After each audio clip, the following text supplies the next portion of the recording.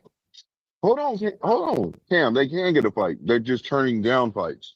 and especially a turn lot of down fights fight. that are on the list. They're turning on fights that are on the Right, they're list. ducking fights. That You part ducking too. They're turning. notifications. No, they didn't Right, like fight. they didn't like the They're offer. turning That's down all it fights that was. are on the list. Hey, No, everybody else in the world ducking Negotiate. them, Stay and at they the ducking all the negotiating people table that and now. make the fight happen. Yeah, but if the other side is not trying to renegotiate, what can they do? Yeah, that's the reality of the The situation, other right? side Like came with a majority of everything, and he came with nothing. And it doesn't matter. He came at DHP, a big draw in boxing. The person you guys are talking about every day. So what are you talking about? And You guys don't talk about Rolly every day. So let's stop that. Rolly came with the network, Rolly. with the information, with the venue. Rolly came with everything. Devin came with nothing and was complaining, and he ducked the unification for nothing. He ducked the unification because he didn't like the offer. That's all it was. He ducked no. Yeah. So okay. So he's ducking. Wait. So you say he has. When it, no, you can't change it now. When there was Shakur was a duck. Devin can't even I never called Shakur a duck. Well, I never called Shakur a duck. I never called Shakur a duck. I did think he was going to make that fight. Devin can't even fight his mandatory right now. Wait. It's funny. Y'all did this to yourself. This is comedy to me, though. This is real comedy to me. Like, I know. Wait. Listen right now. Listen to this. So if Devin has to accept the offer, or he's ducking. He has to accept anything PBC says, or he's ducking. That's what y'all saying. A duck if y'all hadn't called people ducks for smaller reasons for years. Wait. Devin has to accept. A duck for not taking. I didn't call Shakur a duck. That's what he's saying. Well, find the person who called Shakur a duck and tell them that. Don't tell me that. Shakur a duck for not taking 25% of zero. No one would be calling. There was no 25% of zero. Stop it. If Devin and his daddy wasn't lying about reaching out and talking to and offering Matias a deal, and Matias turned it down, despite the fact that the man they talked to never met Matias, we couldn't be calling him a duck now. He made his bed. Everyone's just upset about it. First off, when we're talking about this situation, right? Devin, so you're literally saying unless Devin signs the offer, then he's ducking. That's what y'all say. That's what everybody's saying. Devin has to sign an offer that he doesn't like, or he's ducking. That's what y'all claiming. Yeah, he ducked. Yeah, because you have to sign an offer, or he's ducking. That's crazy. Yeah, just like Devin said. If Devin puts you on a list, or he says he wants to fight you, and you don't do everything to fight him, you're a duck. That's what they said for years. So hey, if the shoe fits. When did Devin say that for years? He just created that list. When did he say that for years, Jude? When did he say that for years, Jude? He just created that list. Please tell me. He just literally just created the list. So when did he say it for years? How many years was it, Jude? How many years was it? How many years? Yeah.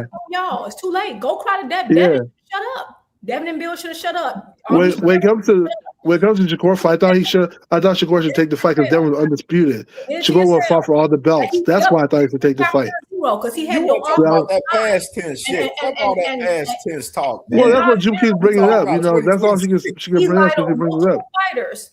Remember the contract? He lied on multiple fighters. He lied. He didn't have. Who did he lie on? Who did he lie on? People always say things they can't verify. Like what? He lied on Shakur. He didn't lie on Shakur. Shakur said there was an offer on the table. You don't know the value, so how can you say he's lying?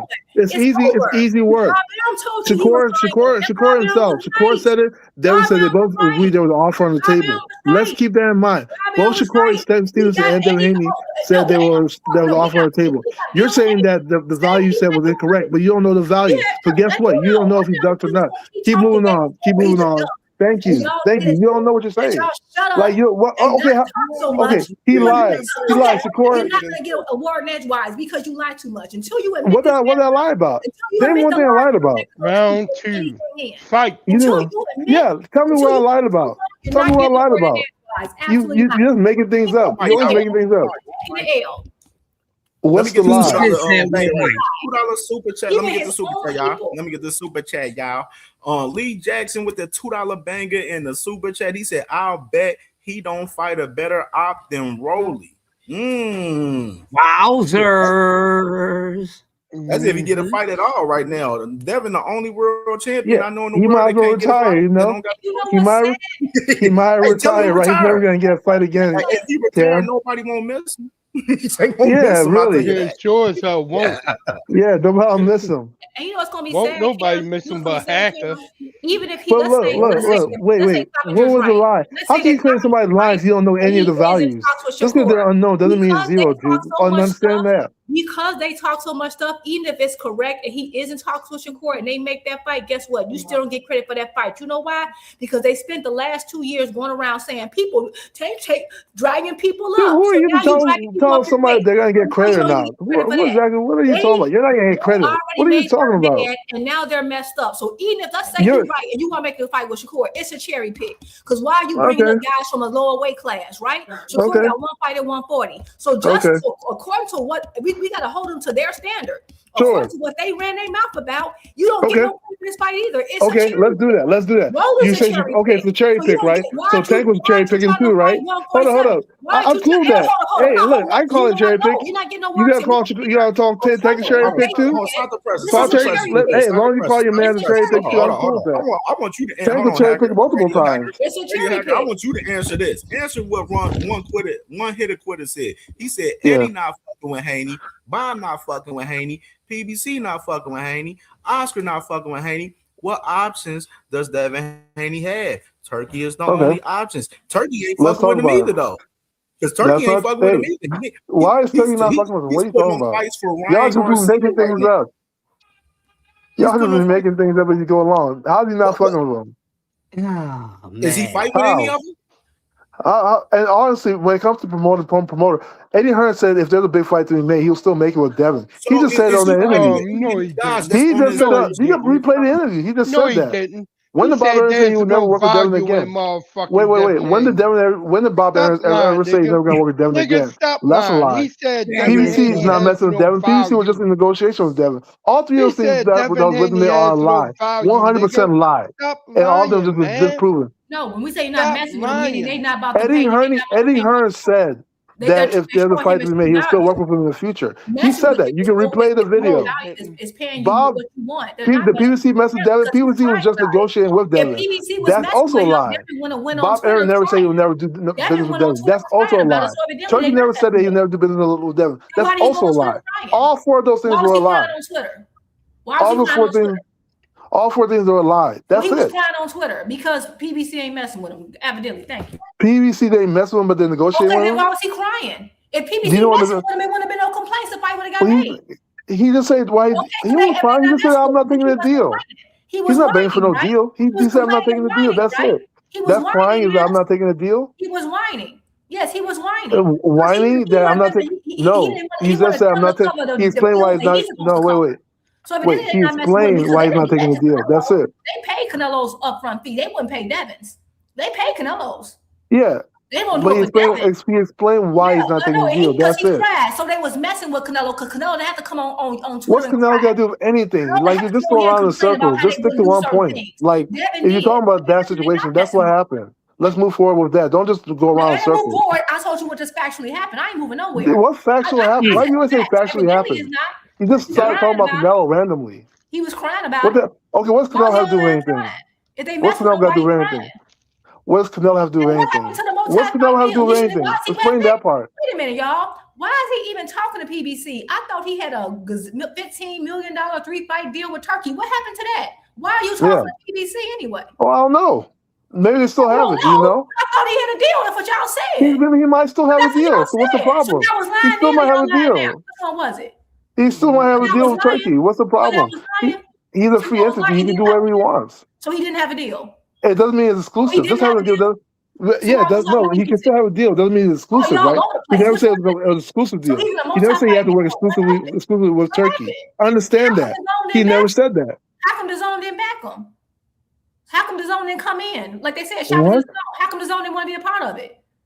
He never said it was exclusive. He was going through PBC. I don't understand why it's so hard to understand. PBC, you got Turkey. Remember, y'all told us Tank need to bow down to turkey. You don't have to. Turkey tail, turkey chicken, turkey wings. Y'all told us it was turkey.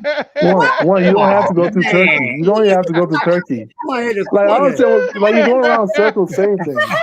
Like stick to one topic. Wait. Stick to one topic. Wait a minute. It can't put that. It was never exclusive. That's what happened. It was never an exclusive deal. Like I don't know what else you want me to say. Like you keep talking in circles. Like it was never exclusive. So we went from Canelo. Like we literally went from Canelo to Devin to Turkey. Like what are you talking? Keep one point. Keep one point. Like you keep going in circles. I still understand why you started talking about Canelo randomly. No, but I know better. I know, baby. Yeah. I know, it hurt. It wasn't an exclusive deal. That's what happened. It's okay. God, shit. No, wait, it wasn't exclusive. It's that simple. It's not rocket science. It's literally not rocket science, but he keeps spinning around in circles. I'm about to smoke this shit. Wait, what is happening? What was this one? Like, what are you talking about? Just stick in one topic. You're not as funny as me, babe. You're not as funny as me, babe. Sorry, you're not as funny. Sorry. Yeah, like just stick. No, not being funny. I'm being serious. Turkey. Like you went in a whole circle. Like, how did we get to Turkey? How did we get to Turkey? Like, how did we even get to Turkey? How did we even get to Turkey? Do you know? You don't even know how we got here. You just keep saying random things. Like I don't know. BBC, you got Turkey. It's not. He's not exclusive to Turkey. Then, bro, you do know that, right? He's not exclusive to Turkey. And PBC is the one offering the fight. So what's the problem? I don't understand what the question is about Turkey. You see what the problem is that you have somebody with billions. Yeah. Wait. You want some of this shit here? What is happening? What are you talking about? What happened to Sugar Daddy? You had Daddy Warbucks, baby. Why you going to Bro PBC? I'm smoking. I don't know. Dude, I have absolutely no idea what you're talking about. You keep talking in circles. Like I don't understand. Keep to one point. Like make a full point about what you're trying to say. Why did he choose PBC over Turkey? No, PBC offered the fight. Premier boxing champions offered the fight. Premier boxing champion. Turkey didn't offer the fight. That's why they went through that avenue. To answer your question. No need to go in a circle. Wait a minute. No need to go in a circle. There shouldn't be any question. What you got, Crush? What you got over there, Crush? I'm smoking the premium hat pack right here. I can send it out to you. You need some? I got it by the, Yo, hit me up. I got hey, look, I'm not gonna tell you, no lie. I live 10 minutes away from the reservation. Like Hey, what you got there? What you got there? I got a bunch of shit in there. I got a bunch of shit in there. Hey. Hey. I'm just telling you. Hey, listen. What's in this motherfucker right here, boy? The spot that I go to, if it's flower hour, it's 50% off. Oh shit. Well, it's 75% off for me. It's 50% off just flower hour, sometimes 60. So you go in there and get top shelf. Well, I got this talking about outside. Like, listen, I be listening to y'all. I was listening to y'all. I went live for an hour and then came back, and y'all still on boxing hacking motherfucking neck. I don't know, nothing, but I'm just here, Cam. You've been on like 8 hours. Like, salute to that. First of all, man. Extreme stream, and I did 4 hours last night, man. We cooking, we acting. Like, I don't know if you want to keep your foot on boxing hacker neck, or I just came in. What's on my neck, buddy? Comic relief real fast, we smoking, hey, Cam, if you ever come out here, man, just let me know, man, like, and for sure. I stay right by the reservation as of now, bro. Oh, word. Yes, quickly. Those are the UGG boots right there. Oh man, the David Haney starter pack. God damn. With that. Now y'all do know he was the prior champion though. 2 Cent was good. Hey, I'm gonna call it. I see 2 Cent over there What's going on, Toussaint? How you been? What's going on? What's up? I heard you you had your foot on boxing hacker on his neck for about an hour and a half. I ain't gonna lie to you. Maybe 2 hours. That's just what I saw. I had work today too, but like boxing hacking, like I don't know why you just keep doing that to yourself. Nah, that was Juke cooking boxing hacker today. Man, all y'all was stepping on his neck. I don't care who started, who put his neck on the ground first. I heard all y'all talking. This nigga so stupid for that. Motherfuckers gonna hack his neck like goddamn don't be Well, I a don't know what you guys are even talking about, man. I don't know. I don't know. Y'all wild, man. Don't be I don't know who's She asked me a bunch of random questions. You know, she said Canelo did this, somebody else did that. I'm like, what's going on? I thought, what's the topic, man? I don't like, know. Stick to one point. Suplex you first, but everybody else just came over like, Yeah. Saying. Yeah. I'm sure that's what happened, bro. I mean, at the end of the day, like the guy just turned down the fight because he didn't like the offer. All this other stuff is like extra noise. That's all it is. I'm like, God, all this stuff is extra noise, you know. But he's not the first fighter to turn down a fight because they don't like the offer. It's not gonna be laughed. Let me tell you something. Your lungs are young enough that you was able to like score. I was like, damn. But like me, I'd have been like, you know what, fuck it. But you know, you're young enough to do it. You got great lungs. Like you must don't smoke no weed. What are you talking about? Because you was able to keep, bro. You had people coming at you from the east, the west, the north, north, south, east, west. Like I was like, damn, them motherfuckers like, and they're all like this. What if this happens? What if this happens? I'm like, I don't know, man. Like at the end of the day, it is what it is. I don't see what people are saying. Entertaining this shit too, though. So I got to put some of the blame on you too. You should have been like, you know what, ain't it? Like sometimes you got to read the room. My only thing about it. You learn that as you get older. Still trying to get his little smoke. This is what he won't do. He won't keep it 100 for us. About what? Anything and defending Devin Haney at all costs when the man don't got no fucking motion right now, man. You know what I'm saying? He got no motion. Wait. He turned down. He got Turkey. He got a 3-fight 15. No people out here don't have motion for a long time. He went to PBC. Hold on. The man Hacker didn't even know the definition behind a fighter being in his prime, let alone know the definition of motion. You guys are wrong. What are you talking about? Don't say that. Come on. You know what I'm saying? Then we gotta a fighter in his prime, not a fighter in his 30s, bro. That's crazy. Or late. What are you guys talking about? Like that's exactly my prime example. You would debate Andy Cruz. Andy Cruz is about 29-30. Like if I said the sky is fucking blue, he's gonna debate it and say it's purple. Like, you know what I mean? Like that's just the type of guy that you are, man. It's crazy, bro. I mean, define what blue is. It is what it is, you know. You want to set you losing, like you lose. I'm not losing to nothing. Wait. You're not losing. He lost already. You're claiming. Hold up. You're claiming that your prime is between 28 and 30. If that's your prime, right?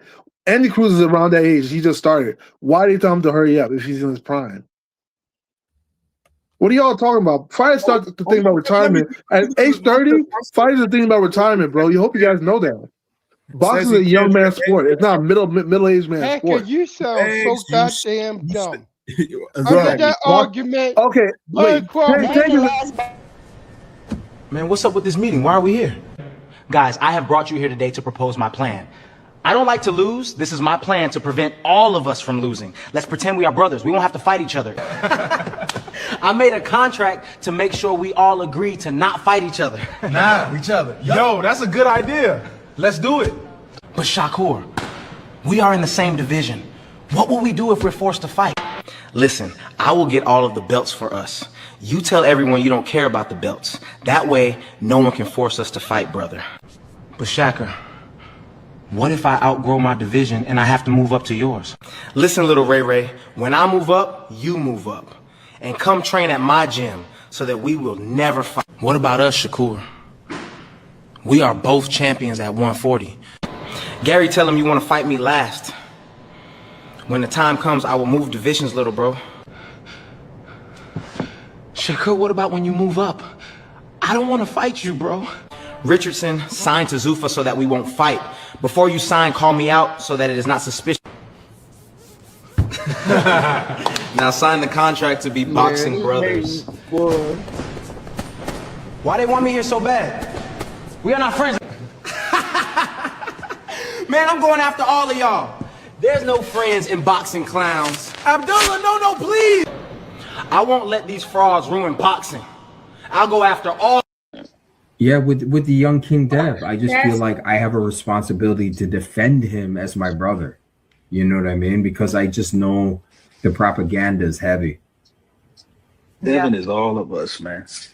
He is all of us. Anything they can do, they doing to him, they can do to us. They do to.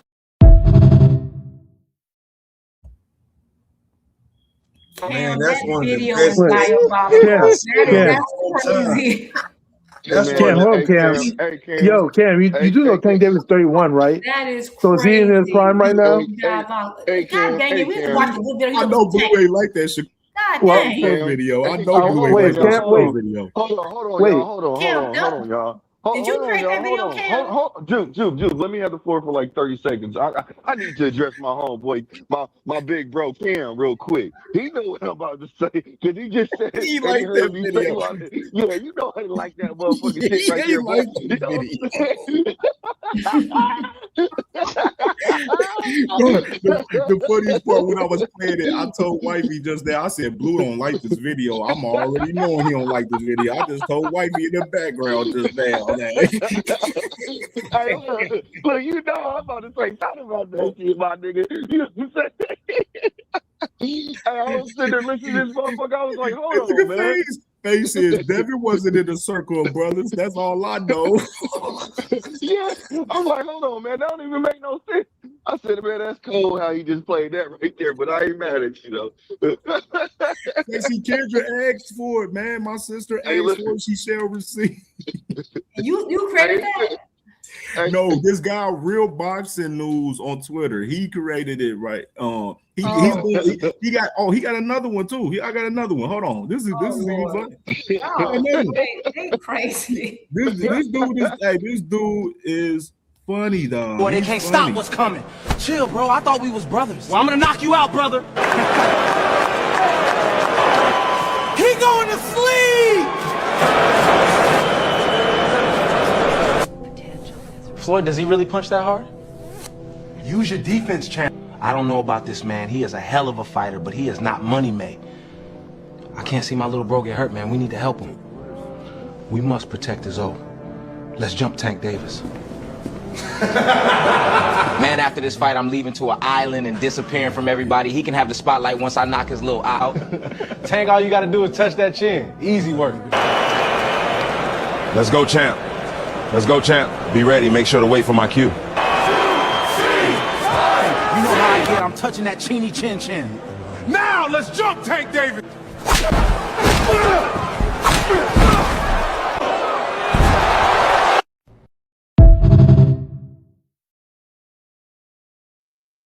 That would never happen in real life. I seen that one. Yeah, I seen that one. Damn! Run it back! Run it back! God damn it! Run it back for the one time. For the one time. Run it back. But in real life, Tank's never gonna fight him, so I don't know. Boy, they can't stop what's coming. Chill, bro. I thought we was brothers. Well, I'm gonna knock you out, brother. He going to sleep. Floyd, does he really punch that hard? Use your defense, champ. I don't know about this man. He is a hell of a fighter, but he is not money made. I can't see my little bro get hurt, man. We need to help him. We must protect his O. Let's jump Tank Davis. Man, after this fight, I'm leaving to an island and disappearing from everybody. He can have the spotlight once I knock his little out. Tank, all you gotta do is touch that chin. Easy work. Let's go, champ. Let's go, champ. Be ready. Make sure to wait for my cue. You know how I get. I'm touching that chinny chin. Now, let's jump Tank Davis.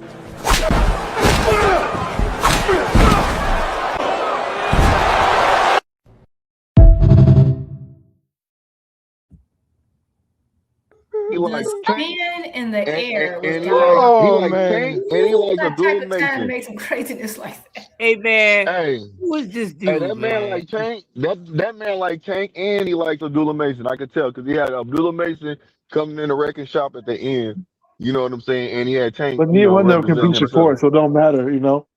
Neither Abdullah or Tank can beat Shakur. It don't matter. It's a video. Y'all gotta be laughing all day long. Okay. Blue, you do Y'all know gotta be like, Shakur got a little bro out neither one of them can Well, beat the Shakur, Abdullah man. was smooth because Abdullah did say he ain't trying to be no brother. Abdullah cannot beat no Shakur, man. He put him on his ass bag, man. Yeah, okay. You'll never put money on that. You do know Huh? Shakur was trying to little bro. No, wait. Hacker, let Cam talk. What'd you say, Cam? You do know Shakur was trying to lure bro Abdullah too, right? That's why he was at the end of the video. But Shakur said he'll fight him, though. Wait, Shakur said he'll fight him. It don't matter. Shakur said he'll fight him. Let him fight. Y'all want to do a fight Shakur? Let it happen. I'm cool with that. Listen. Abdullah gave this to Shakur. Right? This is what he gave Shakur. Y'all see that? This is what Abdullah gave Shakur. He been stopped answering them. Wait. Hey, look. Who Abdullah actually fight though? Right? Let's be real about something. Like as far as competition wise, who has Abdullah really fought? I'm cool to fight. I don't think Abdullah can beat Shakur. No, you know, I think. Ain't nobody. But hey, let's none get of them it. niggas beating Shakur, bro. None of them. Yeah, I don't think Abdullah or Tank can beat Shakur. To be honest with you. Hell no, they can't. I mean, I just want to see them all mix it up. I don't care. That's why I was I didn't want Shakur going to 140 for Tito. I feel like my mind, I ain't make that video phase. I said it. Can y'all get that man cup out your mouth, man? He like any fighter can be beat. So what? What? Y'all get that man cup out your mouth.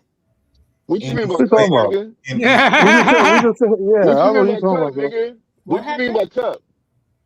Any fighter can be beat. Oh, definitely. Yeah. Nigga, we know that. Yeah, any fighter can be beat. But I don't think Tank can beat Shakur. The thing is, man, that's why we fight.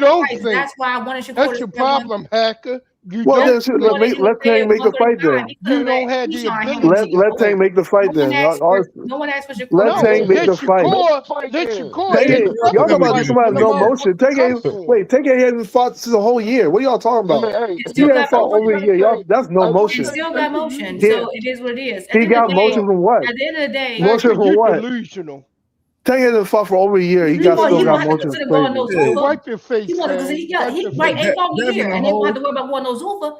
He ain't gonna have nobody telling him they ain't gonna pay no upfront fees. He ain't gonna be. He ain't fighting nobody. Of course not. That's right. Okay, so he got some motion.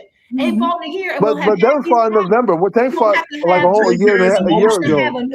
Devin fought. Magazine. That's the difference. Information about a fight being made. He don't have to use no propaganda.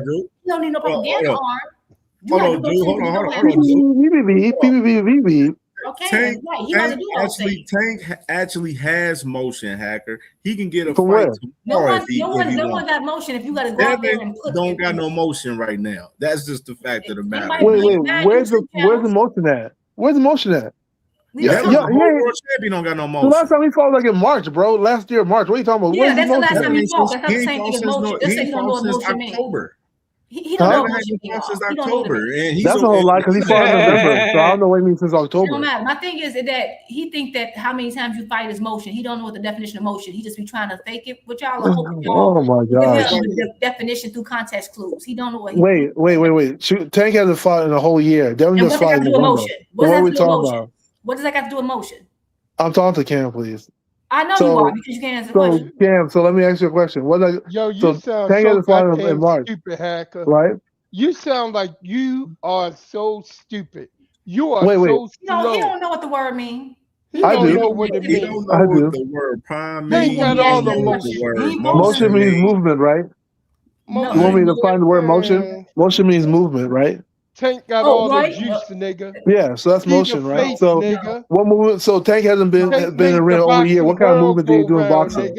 Tank make the boxing world go round. Yeah, well, I defined it for you, Jupe. Now what you want to say? You don't want to say Doctor, you know what that man got going on right now, bro. We ain't not about to be naive about this, dog. Oh my We're not about to do that. He don't understand the colloquial term of motion. This is not even a debate right here. Oh shit! Let me say this, Drew. Hold on. This is not even a debate for us, bro. For us, motion between Tank Davis and Devin Haney, bro. That's not even a debate, bro. Like, come on, bro. Motion means movement. We know what. No, that's not. That man got colloquially. Right you don't now, understand bro. colloquially. We know what that man got. You keep just say you don't know. We know what that man got going on right now, bro. You know what I'm saying? And we know once he settles his situation, you know what I'm saying, he'll have a fight on the day in a minute if he wants, bro. Right now, Devin Haney can't even get a fight on fucking Black Prime right now, bro, let alone get a fight on fucking the Zone right now. Like, come on. Like, what are we talking about? Devin Haney's a whole available, he's an available world champion. I've never known a guy like this, man. A guy like Devin Haney, literally, man. Wait. World champion. He's a so-called star and face of boxing and don't have no real motion. Yo, Cam, you always mute me. I'm one person. You guys are 5 people, right? Or 10 people, whatever we are. Over me when I But you was keeping because you were talking, you never mute her though. Why you always mute me but you never mute her? Come on, man, be fair. I'm one person. I'm one person, bro. You're the main you got mute me too? Yeah, mute me too. I'm one person, brother. What the fuck? So I'm just saying again, Devin Haney don't have no motion. There's a lot of other fighters that have motion. Okay. And Devin Haney just don't got no motion right now. He a whole world champion out here and don't got no motion. Well, you're saying, okay, let's put this in context, right? You're saying that because he doesn't have a fight coming up, right? He doesn't have a fight coming up. He pulled out the negotiations. That's why you say he has no motion currently, right? Guess what? The person I just mentioned hasn't had a fight. Wait, hold on. Hasn't had a fight coming up since since March. And you comparing him to somebody who just had a fight in the.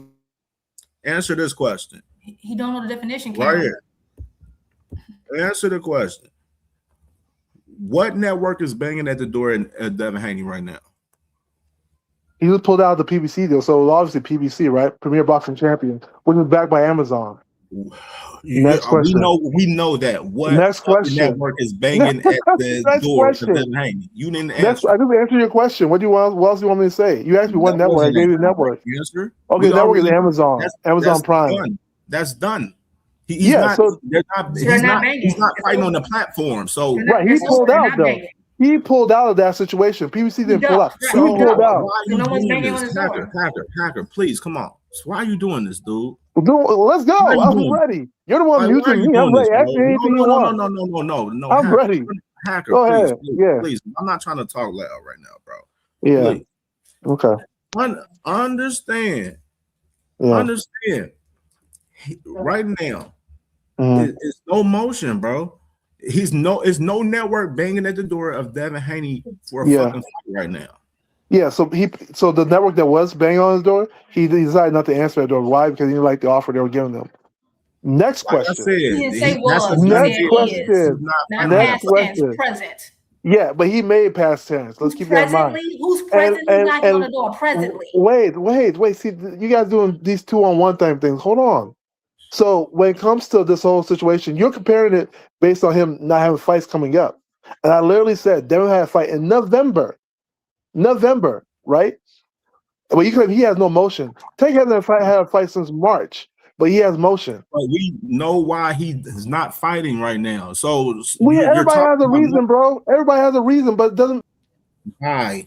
We see. He ain't listening. Okay, you know what, Cam? He thinks motion is. He's thinking about the generalized, like the standard English definition of motion, meaning movement or something.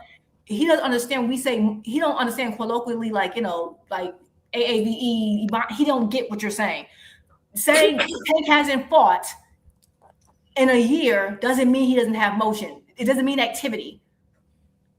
Motion, which I'm not even. You know what? I don't even want to explain it to him. The point is that. The reason why Tank Davis isn't fighting isn't because he doesn't have any motion. The reason Devin's not fighting right now is because he has no motion. The reason why they're not fighting is for 2 different reasons. We're not saying that he don't have motion because he hasn't fought. We're saying he ain't got emotion because he don't have the tools to get the deals that he wants. Tank does. That's the difference. Canelo not fighting right now. It's not because Canelo ain't got no motion. It's a two totally different things, and he's not understanding that because he don't know what the word mean, but he don't want to say it. He don't get it. Half the stuff we say, he don't know. He's looking up the standard definitions. He don't understand what we're talking about colloquially. Like he don't get it. He don't get the slang and the term. He don't get it. Yeah. This is why we call you Radio Hacker. Exactly why. Exactly why I call it. Exactly why we do this, man. Like, you can't be this. You can't be this stupid. What do you think? Because he's got a different. He's from. No. You can't be this stupid at this point. You really can't be this stupid. Real shit. Radio hacker. Like you Radio can't be, hacker. like real shit. This is sickening at this point, man. Of how fucking retarded these guys are. Oh man. He don't know the definition. He don't know the definition of a fighter being in a prime. He don't know the definition of a fighter having motion. What does this guy know? What do he know? If the only thing he know is dick riding at this point, as far as I'm concerned, as far as what I'm saying, dick riding is smart. Dick, like dick riding is smart. I think Hacker is smart. I think No, he's smarter than babe, shut up, stop. This nigga is retarded as fuck. Like real shit. Like damn. Like it's literally fifth graders smarter than him for real out here. Real shit. Like real shit. This is insane. He reminds me of This is insane. No, the fuck. No.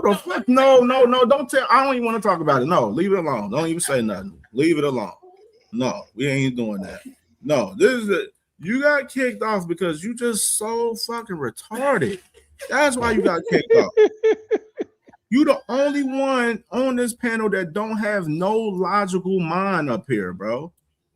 Like you don't have a mind of your own. You don't have a logical mind. Like you just repeat what you hear from other people. You got talking points off of ChatGPT and Google and shit. Like this shit is ugly out here, bro. Like this is crazy. Like this is insane for one guy to dick ride a grown man that don't give a fuck about him. This is the most insane shit that I've seen ever in fucking just boxing in general.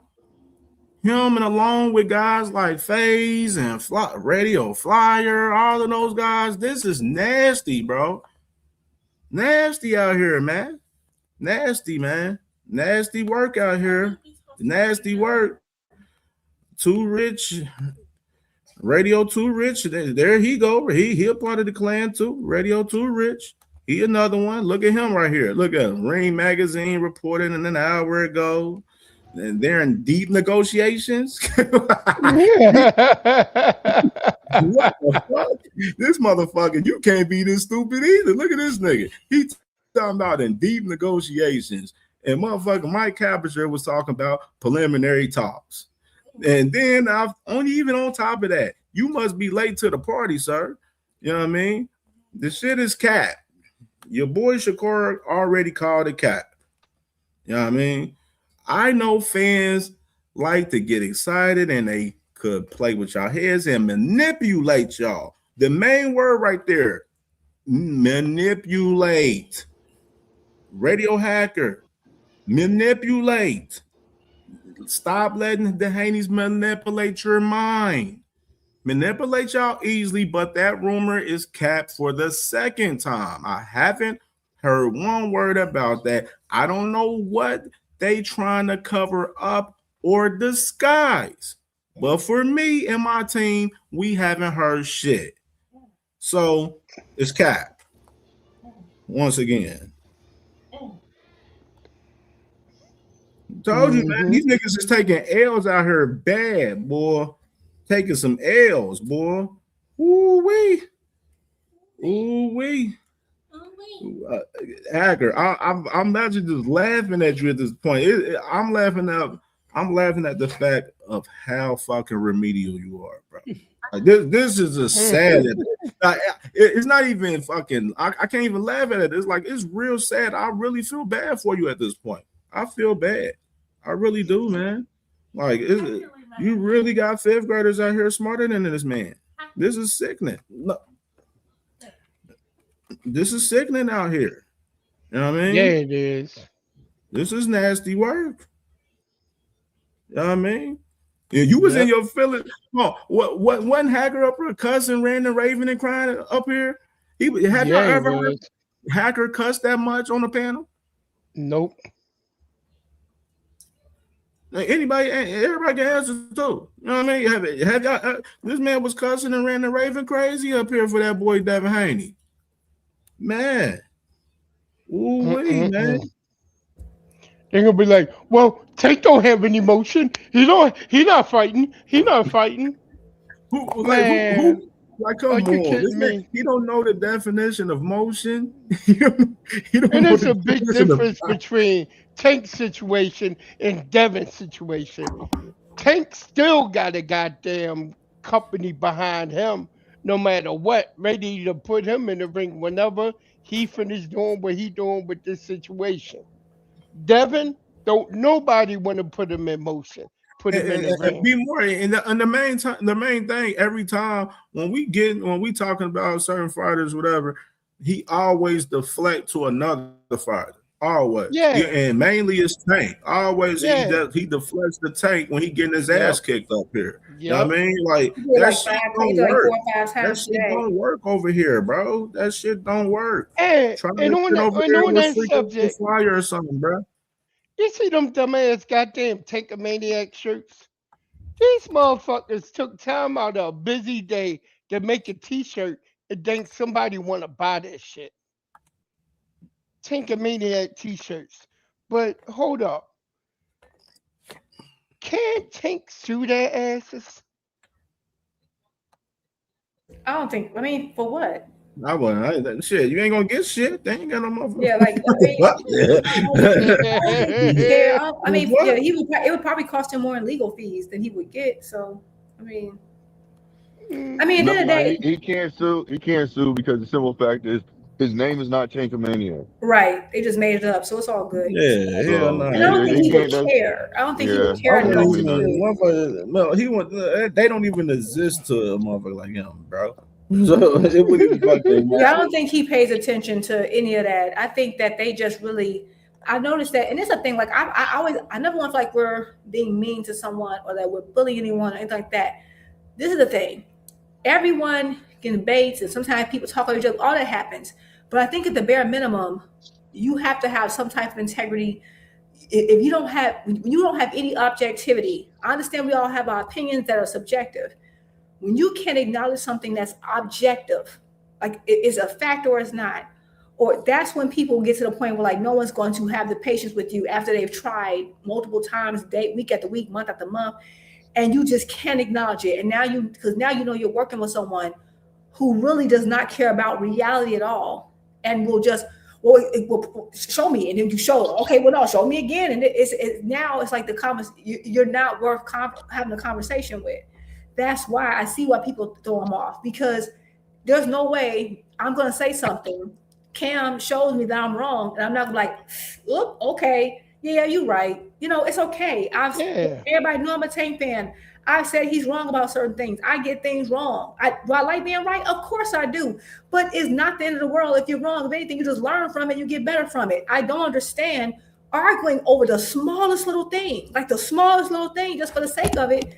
That makes people not want to be bothered with you, and that's the bare minimum that he don't have that other people have. They're more tolerable. No one's going to tolerate you just blatantly lying or not acknowledging a lie and having no integrity and flip flop. And they're not every day. Come on, every day they're not going to do it. You're going to get kicked off. Of course you are. Yeah, it's just. When you literally are wrong about a situation, you're wrong. Like when the facts present itself right in front of your face and you're wrong, and it happens all of the time with these guys. and especially over here because I pull out receipts all the time on these motherfuckers. So like, and then motherfuckers still be trying to debate it and being in denial about it. You know what I mean? So like that, it just be nasty work, man. There's a lot of nasty work with these guys. Nasty fucking work. And as far as Faye says, I acknowledge a lot of. I don't know if you're talking about me. I acknowledge a lot of things. I'm just saying that just these guys. Oh no, not you. I was talking about Faye's comment in the thing. Oh, Faye's. Yeah, he like you acknowledge. I acknowledge a lot of things. I think can't nobody say that I haven't. If a fighter I like, or don't like even, does something wrong, I can acknowledge it. If they lied, I'll say, "Damn, you lie." Like I like Shakur. I'm a big Shakur fan. Has Shakur lied? Yeah, he has. Yeah, it happens. It don't mean that you think that you no longer support them. I like Bud. I don't agree with everything he's ever done and side with him on everything. It's okay. And I don't like a fighter that much. Well, I'm about to be out here looking crazy. And people think that something's wrong with me because I'm just going to keep like, oh, how is that a lie? How is that a lie? We tell you that's a lie.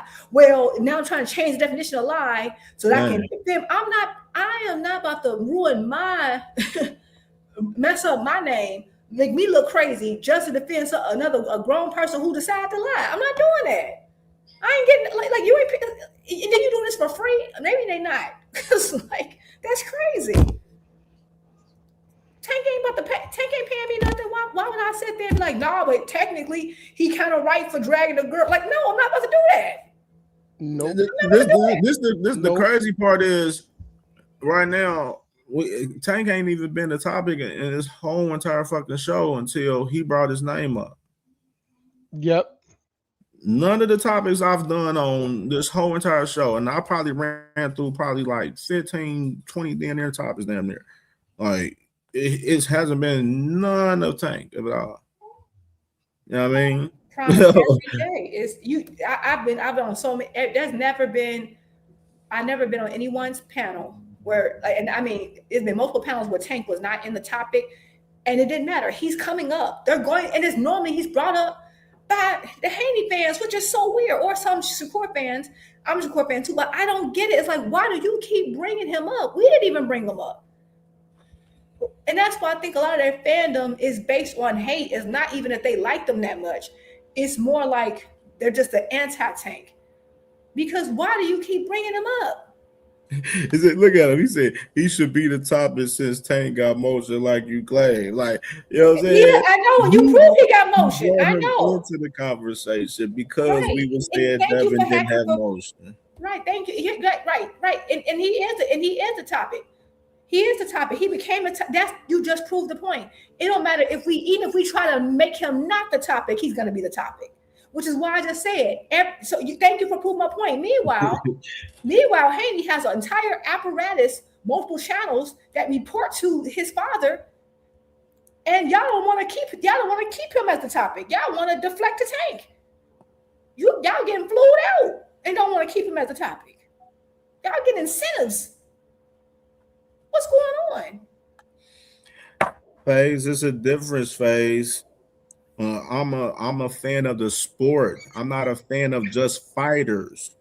I'm a fan of the sport. That's why we talk about all about the sport. That's why we talk about all of the divisions in the sport.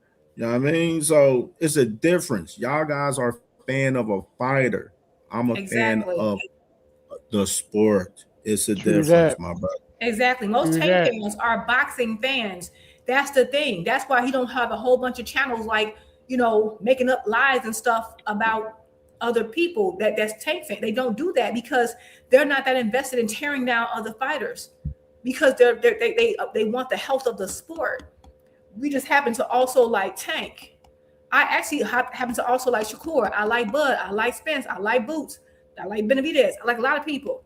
And the thing is, Tank always is a topic, whether he's the subject or not. Tank ain't fought in a year. And there's not a day, there's not an hour where he's not brought up. There's not an hour where he's not brought up.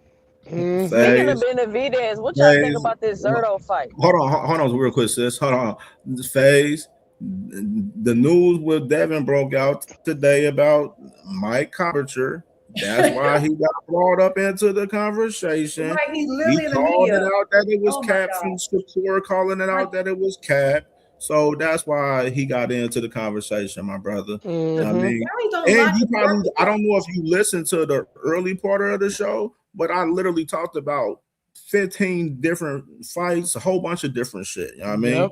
Before I got into talking about that. That's what y'all niggas don't understand. Y'all niggas is fans of a fighter. I'm a fan of the sport. You will understand this sooner. Exactly. That's why they don't get it. They don't get it. They spent, but they're not talking. They're not talking about Devin. I'm gonna show you all the shit I talked about today. Here you go. I talked about, of course, the fights this weekend. Right here, of course, you know the UK fight. We even talked about Scooter Davis fight that happened the other day. We even when Big Dre was on earlier today. We talked about this fight, of course, that's happening Saturday. We talked about Nakatani Inoue. I even brought up the fact that Scott Nicholson is fighting April 29th. She's fighting Wednesday, right there. I started off the show talking about this, Dalton Smith. Yeah, and see, I wasn't here when you talked about that. I'm upset about that. I really I started off Dalton Smith. Alberto Puello was off due to the fact that Dalton Smith suffered an injury. They didn't disclose the injury. Damn. But this fight is off for June 6th. I talked about that. I talked about Big Baby Anderson.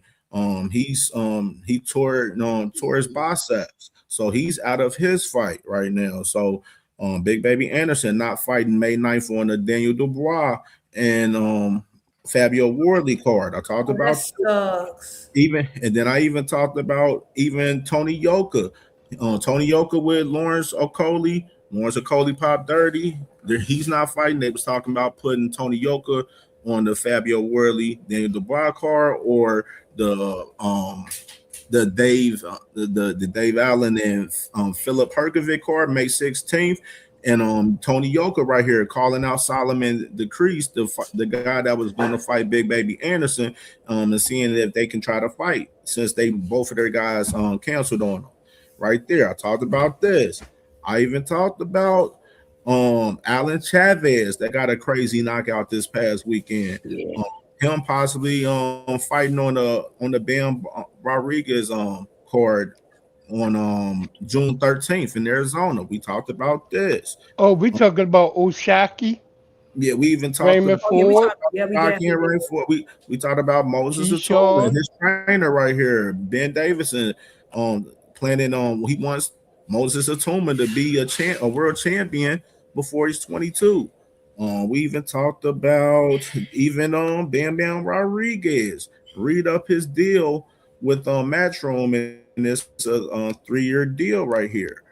Eddie Hearn expects that that'll be up until he retires possibly. So we even talked about Canelo today. Canelo fighting Kristen and Billy on the horizon pretty much. And them still won the fight with Bud Crawford and saying that they think they'll be able to win the fight with Bud Crawford, with the adjustments that they have if they was to fight him in a rematch. We even talked about Mauricio Sulaiman right here, talking about the organizations has adjusted. There is mandatory for us, the rules to prevent routine title obligations from blocking major fights. We even talked about this earlier today. Real boxing fans over here, man. Exactly. We even talked about Shakur Stevenson. Right here, Ryan Garcia said that Shakur Stevenson and Raymond Muratalla was a 50-50 fight, which I said it wasn't, and it was cap right here earlier today. Even Cam Ryan Garcia. We even talked about Ryan Garcia talking about if he don't get the fight with Conor Benn, he'll run it back with Rolly Romero. You know what I mean? We even talked about that as well. I talked about Yuli Hernandez possibly fighting Jesus Ramos earlier. Even though I just seen a report with they just tied Yuli Hernandez to Denzel Bentley for the WBO title possibly. So that's a news that I just broke just now, right there. Breaking news as far as Yuli Hernandez, he's possibly going to fight Denzel Bentley now for the WBO title. The WBO title now. We talked about Bivol. We talked about Bivol and Benavidez. Talking about from Eddie Hearn saying that he's been discussing with Luis de Cubas about a possible fight after both of their fights. Of course, David Benavidez fighting this Saturday. Dimitri Bivol fighting Michael Eifert, his IBF mandatory May 30th in Russia. Something that some of the people like FaZe and them don't know. We even talked about this. Of course, the big main topic that I had for us, Anthony Joshua fighting Pringa July 25th in Riyadh season out there, along, of course, with Turkey breaking the news, talking about that is signed and sealed and delivered, and then Mike Caberger, he speaks on the fight, saying that they got the fight going on in the fourth quarter. I even reacted to Xander Zayas' interview on Fight Hub earlier, and even reacted to Big Baby Miller's interview as well with Eddie Hearn's interview, talking about Big Baby Miller fighting Deontay Wilder earlier today. I mean, and even broke other news on top of that in the process. Like, this is broke so much shit, bro. We went over that. Oh, yeah, right here. You got David Morrell right here. He's going to be fighting on the Worley DeBlois card in the 10-rounder versus Zach Chelly right here. You know what I mean? Wait, so, Morrell supposed to fight somebody else? So much shit today. Now, all you gotta do is ask one of these niggas what fight did they watch last weekend. They ain't watch a single fight while we was up watching Scooter Davis Cars, The Zone, Pro Box. These niggas was sleeping, digging in their dirty belly buttons, man. Like, this shit is shit's a crazy conversation. Dirty belly buttons. We talked about Abdullah. Talked about Abdullah. Even with this though, FaZe, the reason why we talking about Devin because of the topic that broke. Shakur called it cap on top of that, and then on top of that, you got fucking radio hacker dumbass up here arguing up here for Devin Haney. That's why the fuck we up here. That's why you're like really reaching, saying, but if you rewind the last 3 hours, it's about Devin having no motion. The Devin no motion thing just popped up the last few minutes. There wasn't no 3 hours. It's because now with the news break, the topic came back up because I think everybody kept coming to report the fight, like the potential signing with Devin and Shakur, and then Devin fans kept saying, "See, they're fighting," and then I think Cam, then you have to just keep showing them that Shakur said it's false. So that's another reason that kind of extended that conversation is because, I don't know, Ring saying one thing, Shakur saying another. You know what's crazy? Hacker crazy ass left for about a half hour, came back and started talking about the same shit over again. Hey, but what if Turkey's trying to force them to fight like he did Crawford and Canelo? Trying to force who to fight? Devin and Shakur. I can see that. I mean, hey. Because why would Mike Coppinger and the Ring magazine both report this if it's just like Shakur talking about they haven't even talked Mike to my is team? the Ring, sis. I'm just saying, but he reported personally on his account and Ring reported it. I know. That's why I said that's why I'm not completely sold that this propaganda is a lie. It could be true. Shakur could be lying, or maybe his team, like remember the guy said maybe your team didn't tell you, maybe he trying to keep it under wraps because he got another little deal on the side. I don't know, but this is weird, especially now we've had it reported twice now. I just think it's strange how the Haneys are just uncharacteristically quiet. Maybe he is trying to force that fight. Maybe that's what he wants. Maybe that's not what Shakur wants. Hey, if y'all remember back when Tank reached out to Shakur, the first thing Shakur ever said was, "They niggas ain't called me," and then he switched it up to, "Yeah, they did." So that nigga don't be knowing what's going on. That's exactly why I said I'm not gonna say.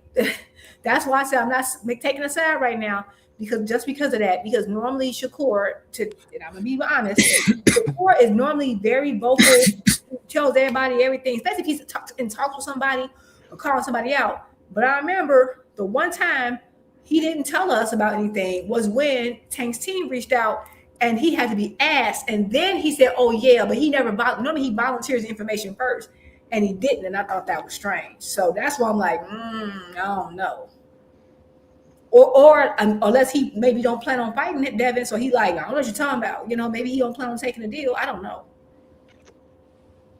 It is weird. This kind of like the way Shakur said, like calling this shit cap is kind of like how y'all remember when they put out that report about Shakur and Tank fighting in like November and shit, and then both of them came out immediately and came out and called it cap. Like this kind of remind me of that for real, like in a sense. So that's why like I kind of trust it in the sense on Shakur's side for real, because it's like the motherfuckers, they tried it twice.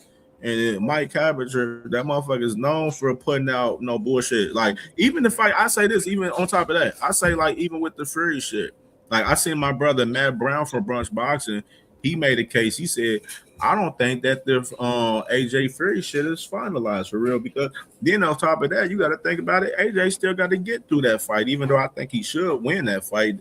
No, the tune-up that he got, but you know what I mean. You know what I'm saying? It's just weird, man. It's a good point to come out and call cap on that AJ fight. Hey, 2 cents. That's a good point though, because to me, Shakur's in the same.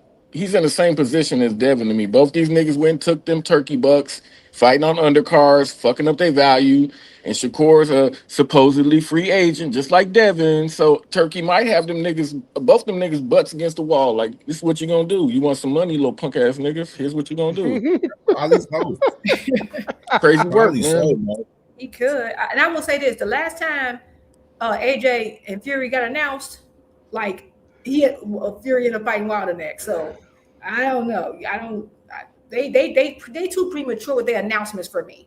I'm not saying it ain't done. I'm not saying, I just know I've seen people announce stuff and then it didn't happen. So you just don't, like, it depends on who's announcing it. And because Ring is kind of messing up, they used the magazine to put out some mess before and admitted to it, like Turkey said it. Because of that, you just don't feel confident in anything they say now, which sucks. You know, you should be able to say, okay, this is real. Ed, do y'all know if Munguia fighting? I remember it was some pulling out, not pulling out. Is he fighting on the card?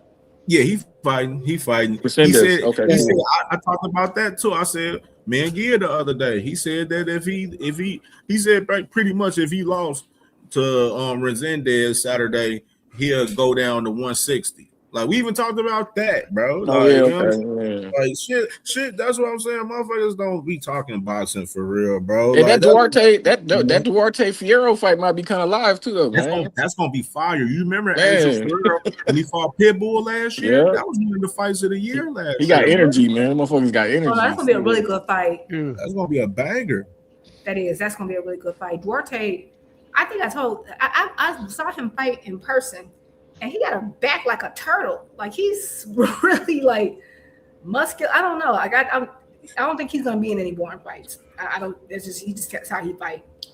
That's why Hitchison ran to the Zuffa Protection Agency. I don't really want to see that fight. I was so mad, but you know it is what it is. I want to see that fight. That was a good fight. He called Richard Hedgeson a pussycat. I was crying. He was on. I think it was on Ellie Setback. He was like, but what you did report, Cam, that I didn't know about. I didn't know Anderson got injured, and I didn't even know he was on a card. Like I think he's been so quiet lately. What? Anderson been streaming and online crying about how his baby mama won't let him see his child. Oh, really? He been all on the internet. Oh, okay. And I talked about that on my live because I was saying, you know, it just seemed like Jared Anderson just continues to miss his moment. You know what I'm saying? It's like he just can't quite get it together. His heart ain't in it. I always see him with tore his biceps, and now I don't see him. That's kind of serious a little bit. I ain't gonna lie. No, but when you see that way the way he was crying to Roy Jones. His heart ain't in it. He ain't in it. He ain't got it in him no more. The way he was looking at Roy Jones, but I don't want it. I don't want it. He was crying. I mean, tears. I'm like, what the hell? I put my hopes for the heavyweight division on this nigga. I was like, oh man, he gone. He gone. I think that fight with what's that man's name? the big guy he fought. Yeah, that took it all. Bucoli. I think that was really premature because if I recall, he had his step up fight was with Charles Martin, and I remember Charles Martin gave him problems, and then his next fight they gave him kind of a step down, and then it's Bucoli, and I'm like, that's why All Money and Good Money, like you needed to slowly improve because what they should have did is just kind of kept him at the level of a Charles Martin because he could have made some improvements. They took him a step down and then hiked him all the way up like to Bucoli. I'm like, that was a terrible move, but Arum said he didn't want that for him. He was building you, but you want that fast money, and I think it did affect his confidence because he don't seem as I don't know his energy changed. But that's a perfect example of getting paid a quote unquote bag just being detrimental to your career. Yeah, and people think like you don't have to weigh these things out sometimes. Like you got to think about your career, your future. I mean, boxing is not just getting in the ring with whoever. Like it's an entertainment thing. It's a strategic thing. Like it's a lot that goes into this, and people think it's like basketball, like some type of qualifying sport. No, this is the entertainment industry. Like they're like artists. You know what I'm saying? Like they got to do things in certain ways, in certain manners, at certain times. And so the risk is way higher. And it's like Turkey didn't seem to. And I remember when Tank said, he don't understand boxing. He just be making fights. He didn't understand that he wasn't. That wasn't an even playing field. I didn't like the fight from jump. He was not experienced enough. Then the size difference. You have to really have some experience. Top Rank was taking him slowly to build his name to make him like a. And that kind of that could have ruined that. So yeah, you got the bag up front, but it could have cost you so much in future earnings. You know what I'm saying? Like it cost you. It could cost you championships later down. So much because he just didn't care. He like, oh, I got this fighter. Okay, he was just matching people just to be matching people. He not taking into consideration the level they're at. If you're a contender status, if you're still a novice, he just matching folks. And it can be, and I just think Jared is a perfect example of how like that really can affect your future in the sport. Like that was brutal. Absolutely. Let me go ahead and close it out on y'all fellas. And my sisters, I love y'all. I love y'all, man. Peace out. Peace out. Peace out. My man, Mamelo. Peace out. This was a crazy. B-boy Juke 2 sets. All right, my man, Mamelo. Appreciate y'all. All right, Boo Hustle, man. Yeah, I heard everybody on the panel, everybody in the chat. Most definitely. Man. Yeah, salute to the chat. For sure.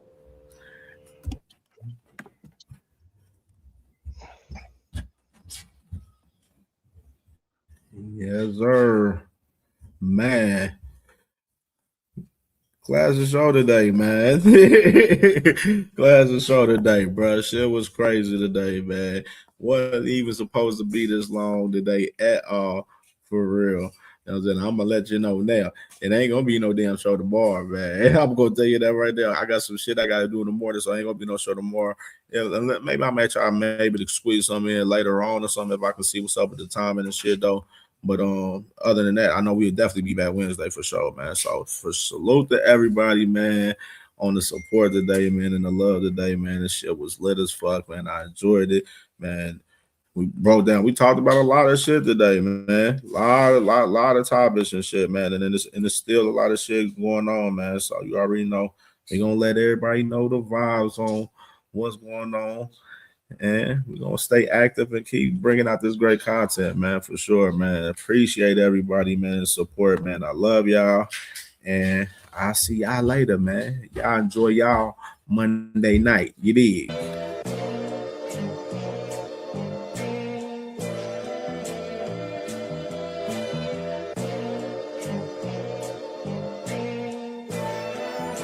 All my life I had to be patient. Like Meek Millie, I was dream chasing. Finger to the law when I see haters. Oh, the feeling when you tell your niggas we made it. Ooh, baby. Ooh, baby. Ooh, baby. Ooh, baby. It's showtime like Kareem Lakers. I make a masterpiece, seem basic.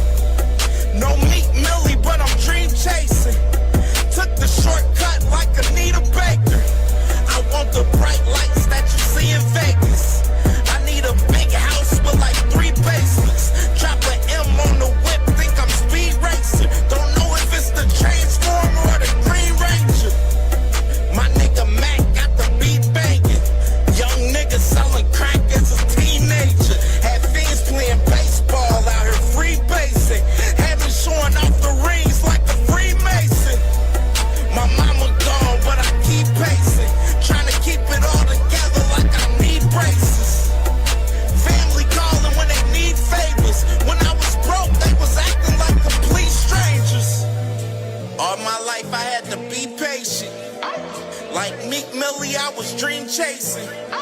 Finger to the law when I see haters. Oh, the feeling when you tell your niggas we made it. Ooh, baby. Ooh, baby. Ooh, baby. Ooh, baby. Rest in peace, the Nippy was the street savior. Got my credit right now, I need acres. Gotta turn your dirty money into clean paper. Trying to own a franchise without a key player. I go through hoes like I weave laces. Tree blazers, let they mama noodles be flavored. Meat takers that be acting like the D sacred. You bust in, you would think they on their knees praying. Then I slide like a screensaver. When I'm done, make some scrambled eggs, cheese, bacon. Then it's on to the next, I ain't a speed dater. Little bitch ain't gon' hear from me till weeks later. I don't see no things changing. Kids still dodging bullets like they seen Matrix. These young niggas really need saving, but OGs won't teach them that the street's dangerous. All my life I had to be patient. Like Meek Millie, I was dream chasing. Finger to the law when I see haters. Oh, the feeling when you tell your niggas we made it. Ooh, baby. Man, what's up with this meeting? Why are we here? Guys, I have brought you here today to propose my plan. I don't like to lose. This is my plan to prevent all of us from losing. Let's pretend we are brothers. We won't have to fight each other. I made a contract to make sure we all agree to not fight each other. Nah, each other. Yo, that's a good idea. Let's do it. But Shakur, we are in the same division. What will we do if we're forced to fight? Listen, I will get all of the belts for us. You tell everyone you don't care about the belts. That way, no one can force us to fight, brother. But Shakur, what if I outgrow my division and I have to move up to yours? Listen, little Ray Ray, when I move up, you move up. And come train at my gym so that we will never fight. What about us, Shakur? We are both champions at 140. Gary, tell him you want to fight me last. When the time comes, I will move divisions, little bro.